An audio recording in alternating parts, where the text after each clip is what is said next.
Bismillahirrahmanirrahim. Untuk praktikum pertama itu mengenai switching, sebenarnya kita belum masuk ke VLAN ya. Jadi kita dasarnya dulu nih, gimana cara kita mengakses si switch yang manageable ini. Jadi bukan switch yang biasa kita lihat itu. Switchnya switch manageable, biasanya Cisco Catalyst namanya. Dia bisa disetting VLAN, bisa disetting IP dan lain-lain. Nah, si switch ini kita nggak bisa langsung setting di sini, itu nggak bisa. Jadi kalau kita mau setting IP, mau setting VLAN dan lain-lain di switch ini, itu harus melalui media lain atau melalui host lain. Misalkan di sini kita gunakan satu host untuk Untuk men-setting awal si switch ini. Kita gunakan kabelnya, kabel konsol ini. Di sini menggunakan konsol, kemudian yang ini kita bisa menggunakan yang straight ya.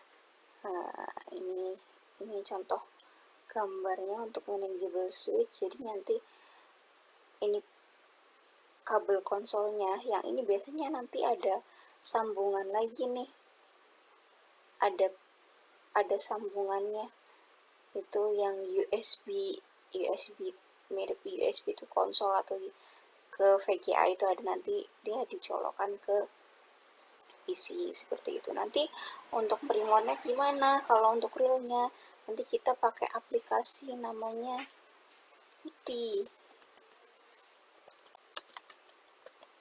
PuTTY ya. Nanti dari situ baru kita setting IP si switchnya gitu.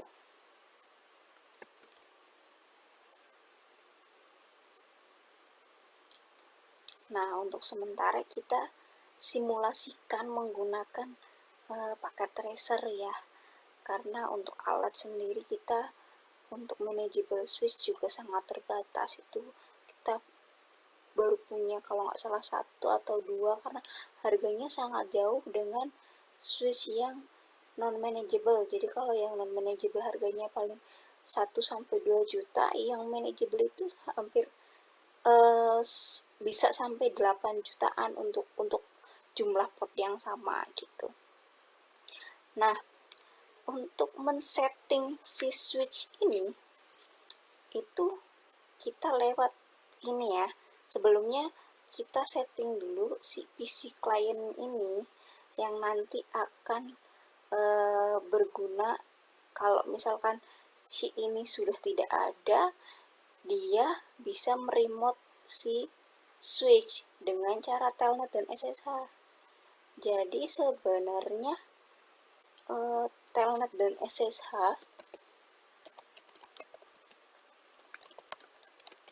itu fungsinya untuk meremote ya, apapun, baik dia server,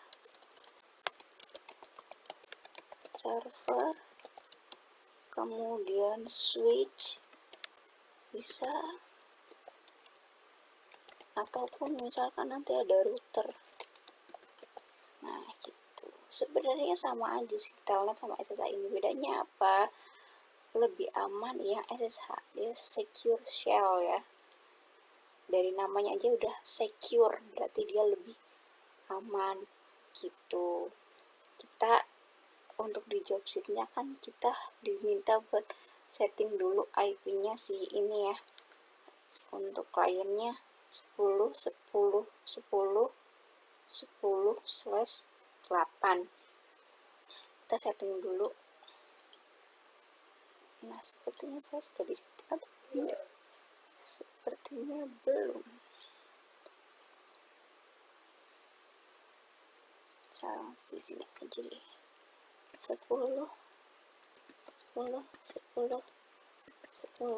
Kita tap, nanti otomatis keluar subnet masknya /8. Oke, sudah selesai ya kita setting. Hanya ini saja, sisanya nanti full text ya, full text. Sekarang gimana cara kita mau setting awal ini dulu sih konsolnya, kita mau kasih ini IP dulu nih biar nanti bisa di remote dari sini gitu ya. Kita masuk ke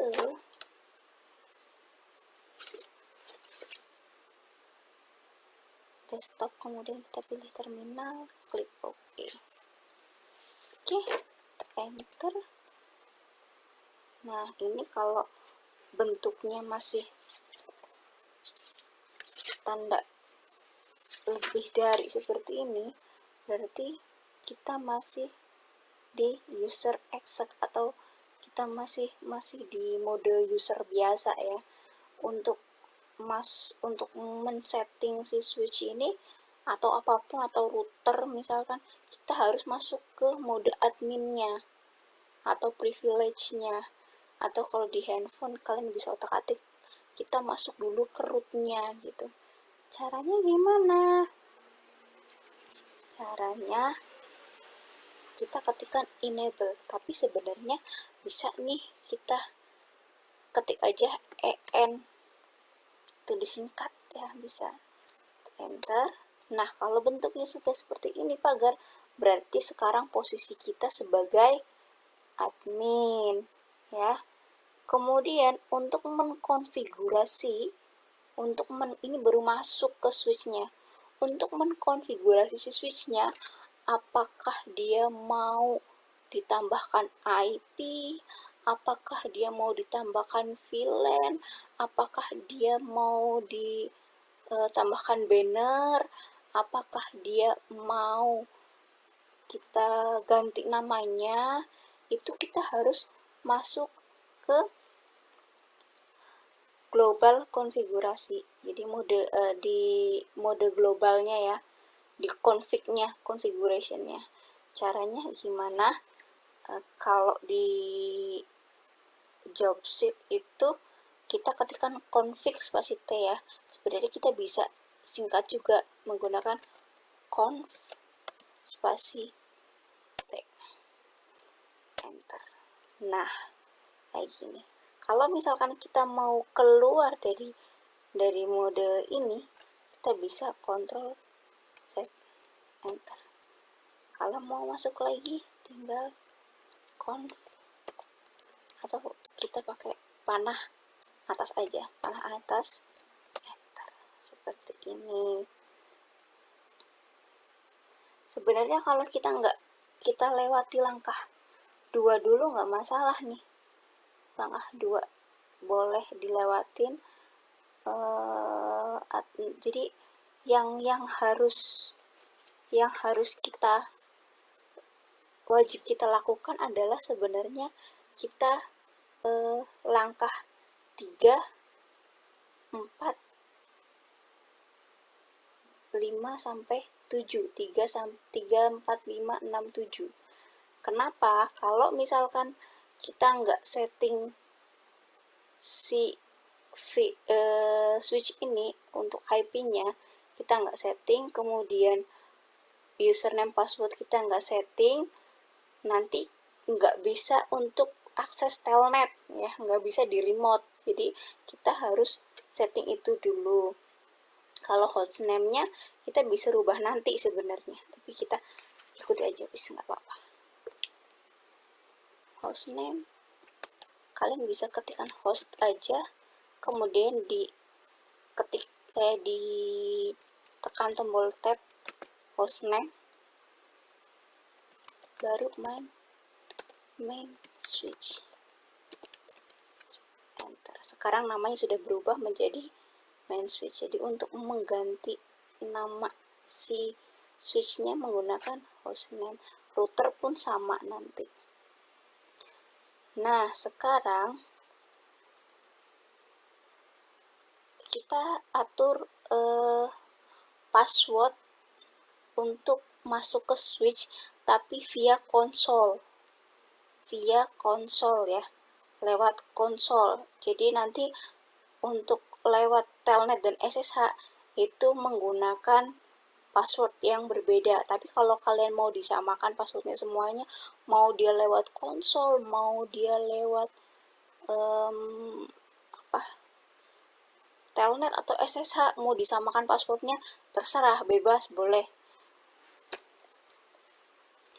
Kita masuk ke line konsol.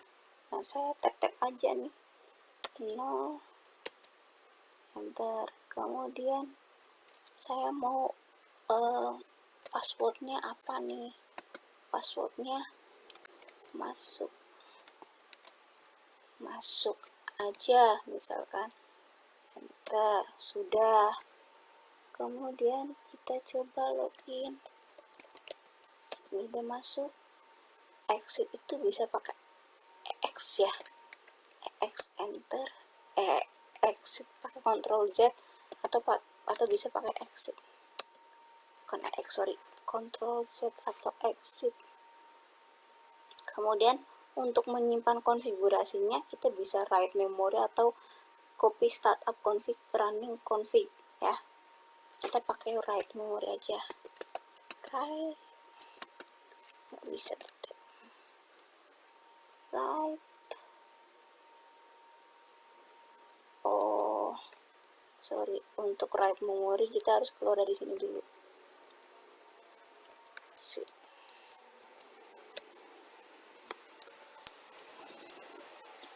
Write memory. Nah, oke, sudah selesai. Ini sampai kita menambahkan password di konsol. Kita pause dulu, ada azan. Oke, selanjutnya setelah ini langkah yang wajib selanjutnya adalah langkah kelima, yaitu menambahkan IP pada si switch ini ya. Tapi karena switch nggak memiliki interface, kita menambahkannya di VLAN. Jadi nggak kayak si router. Kalau router itu kan punya interface ya, kalau si switch itu enggak. Jadi kita menambahkannya di VLAN. Kenapa harus ditambahkan IP dulu? Karena gini, kalau misalkan kita mau telnet dari PC client, kan memasukkan IP nih. Kalau switchnya belum disetting IP, kita nggak bisa nge-remote si switch, karena yang dibutuhkan adalah alamat IP gitu ya. Oke, sekarang kita masuk lagi ke mode config.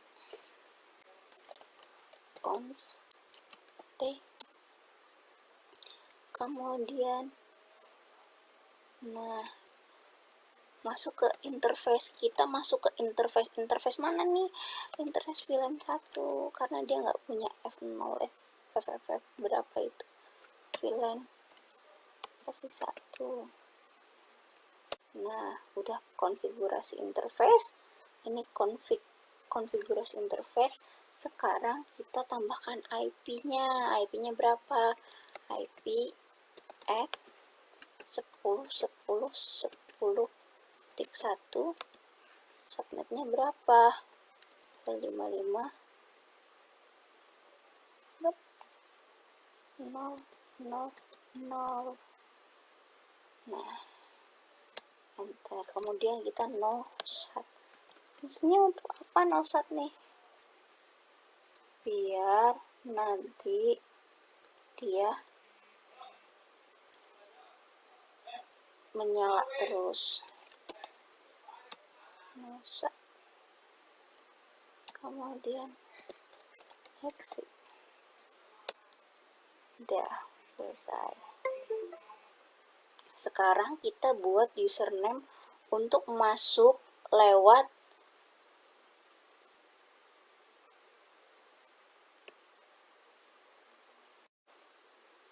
sekarang kita buat username dan password untuk masuk via telnet. Kalau tadi kan kita buat untuk masuk via konsol, sekarang kita buat untuk masuk via telnet. Username, misalkan taruhlah saya di sini, nama saya aja, satu aja, Andi. Kemudian passwordnya masuk. Selesai sampai sini. Belum selesai. Nah, kita harus enablekan dulu nih si passwordnya nih, biar bisa masuk ke privilege mode. Jadi di-enablekan si passwordnya biar nanti kita bisa masuk ke adminnya ya. Enable secret, masuk. Oke. Udah sampai sini. Sekarang kita membuat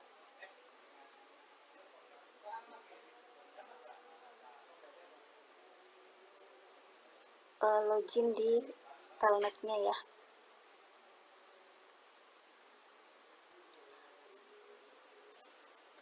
Line VTY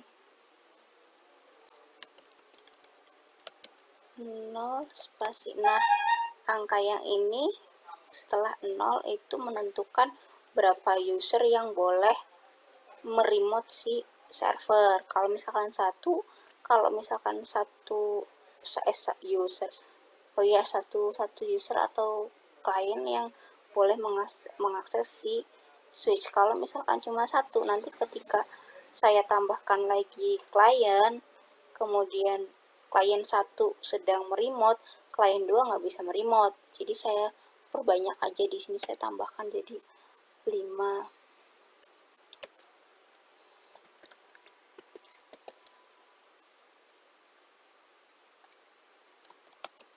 Passwordnya saya pakai masuk aja biar nggak bingung.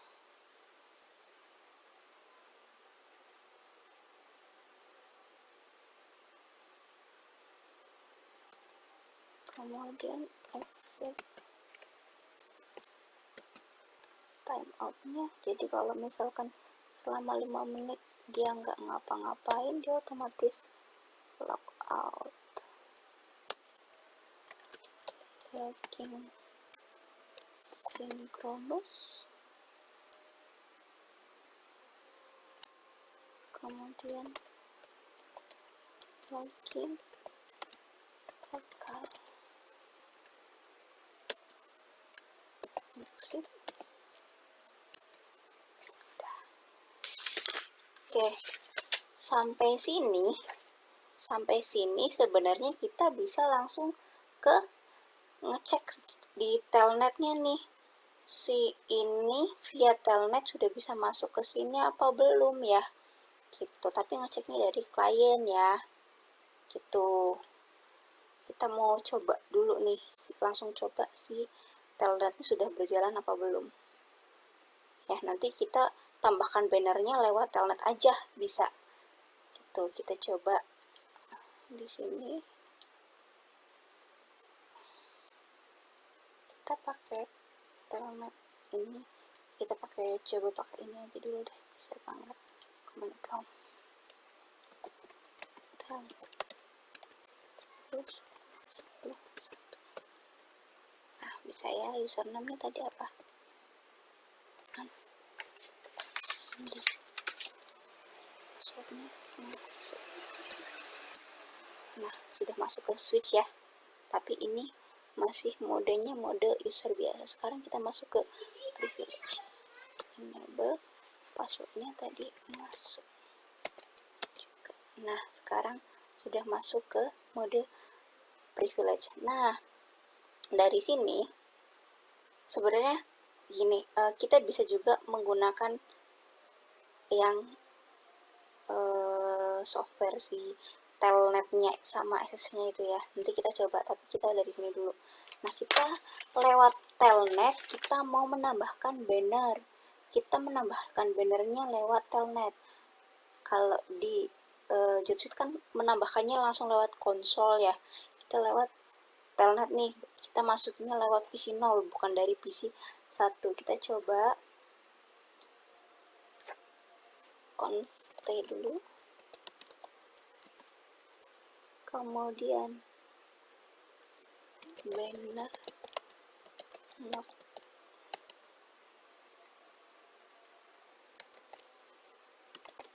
ini admin suite.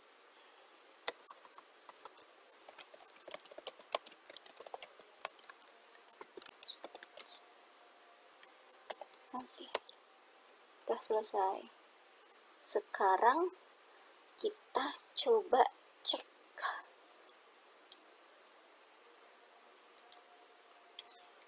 Ctrl Z, Ctrl Z, Ctrl Z, Ctrl Z.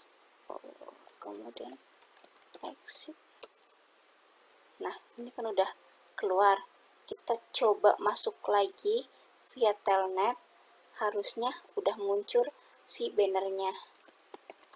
Telnet 10 10 10 1. Nah, muncul kan ini halaman admin switch sudah muncul. Nanti kita tinggal masukkan username-nya apa, passwordnya apa ya. Andi,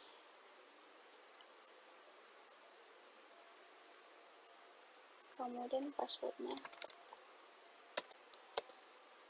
Nah, gini. Sampai sini jelas dulu ya. Jelas. Nah, sekarang kita mau lihat yang sedang aktif sekarang itu siapa, user yang sedang aktif sekarang. Jadi yang sedang masuk itu si user siapa. Kita masuk ke enable, kemudian show run. Nah, yang sedang masuk itu username-nya Andi ya, passwordnya masuk. Oke, gini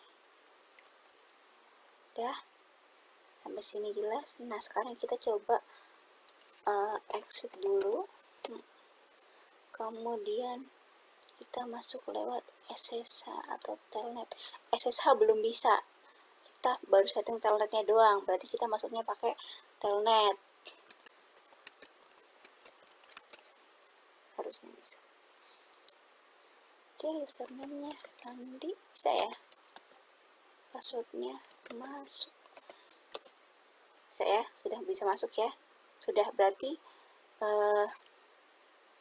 remote via telnet sudah, kemudian via konsol juga sudah. Sekarang kita mau coba membuat si switch ini bisa di remote melalui SSH ya, melalui SSH.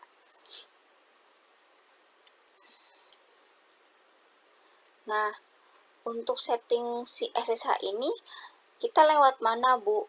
Bebas, kita mau lewat PC 0 juga bisa, berarti di telnetkan dulu untuk setting SSH, atau dari PC 1 juga bisa lewat si konsol ya. Ini karena kita sudah masuk di klien di telnet, kita sekalian aja setting si SSH di sini aja ya. Jadi kita tinggal di enable aja, kemudian conft, kemudian IP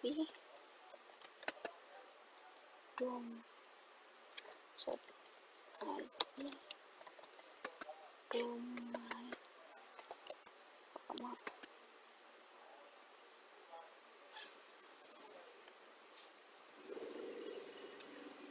nggak mau, kok bisa namanya SMK bisa net. Jadi diingat-ingat, nanti domain name-nya si SMK Bisa Net. Kita coba masuk pakai ini bisa apa enggak. Nah, username-nya SSH ya. Kemudian passwordnya masuk, kemudian like ya, saya makan juga,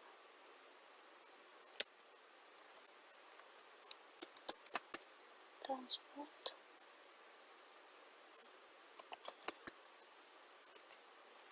SSH,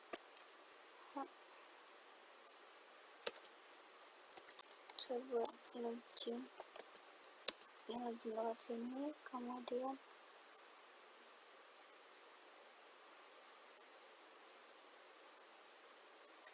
login ke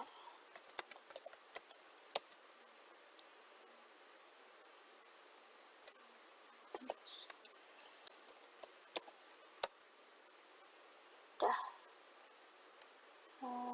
Kemudian kita atur jenis enkripsinya, enkripsi crypto. Oke, generate RSA, enter. Oke, sudah selesai. Ini sudah selesai. Nah, sekarang kita coba masuk si SSH-nya ya. Tapi kita exit dulu dari sini. Kita exit.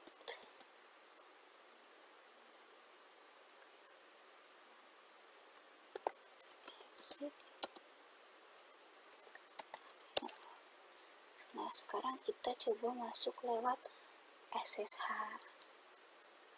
IP-nya 10.10.1.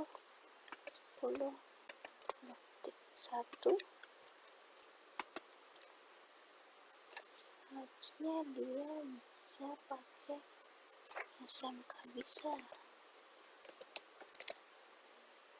enggak? Nah, bisa. Passwordnya masuk. Tadi udah.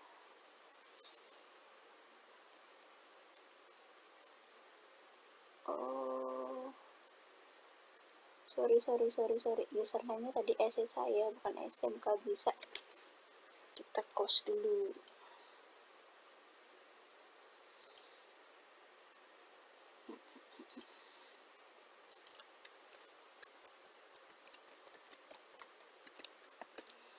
Tadi kan kita buat untuk SSH, username-nya SSH ya, passwordnya masuk. Udah masuk ya, ini halaman switch sudah bisa masuk. Ini lewat SSH kliennya. Kita exit dulu, dan kita lewat command prompt, bisa enggak nih? Sintaksnya adalah SSH min L spasi SSH 10.10.10.1.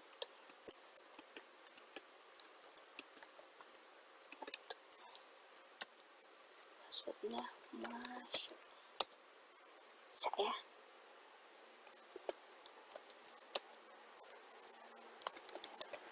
Bisa. Jadi lewat desktop bisa, lewat desktop, lewat command prompt bisa, lewat SSH juga bisa. Nanti untuk yang di job sheet bisa diperbaiki ya, untuk loginnya itu bukan pakai SMK Bisa, tapi kita pakai user yang udah kita buat, yaitu username-nya SSH, secretnya atau passwordnya itu masuk gitu. Jadi sampai sini cukup jelas ya, harusnya kalau misalkan yang lewat HP tinggal menyesuaikan aja ya, cuman agak ribet untuk ngetiknya sih paling itu. Oke, jadi nanti error handlingnya kalian bisa tanya jawab, bisa diskusi, atau kalian coba googling itu banyak di NetAkad. Nanti biasanya keluar itu di NetAkad ya, di NetAkad itu banyak dokumentasinya di sana gitu. Nanti setelah ini tinggal si VLAN-nya itu mau diapakan. Ini kan yang penting kita bisa masuk ke switch dulu nih, ke switchnya lewat mana, karena nanti kan untuk setting VLAN-nya juga kan bisa lewat konsol, bisa lewat telnet, bisa juga lewat SSL. Oke, begitu cukup ya, terima kasih.